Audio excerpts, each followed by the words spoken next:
చిన్న పల్లెటూరులో ఒక తాత దగ్గర 2 మట్టి కుండలుండేవి. ఆయన ఆ రెండిటిని కట్టెకు అటూ ఇటూ కట్టుకొని బావి దగ్గర నుంచి ఇంటికి నీరు తెచ్చుకునేవాడు.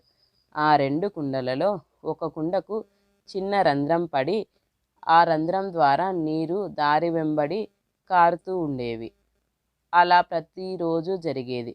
కొన్ని సంవత్సరాల తర్వాత ఒకరోజు ఆ కుండ ఆ ముసలి తాతతో ఇలా అంటుంది: "నా వల్ల నీకు ప్రతిరోజు నష్టం జరుగుతుంది.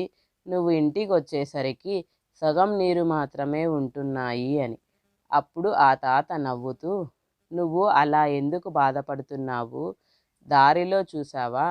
నీ నీటి ద్వారా చెట్లు ఎంత పచ్చగా ఉన్నాయో, వాటికి ఎంత చక్కగా పూలు పూసాయో, అది నీ కారణంగానే జరిగింది" అని చెప్తాడు. చూసారా ఫ్రెండ్స్, మనం మన లోపాలతో బాధపడుతూ ఉంటాము. కానీ మన లోపాలు కూడా ఏదో ఒక రకంగా ఎవరో ఒకరికి ఉపయోగపడతాయి. మనం బలహీనతగా భావించేది నిజానికి ఎవరికైనా వరం అయి ఉండొచ్చు.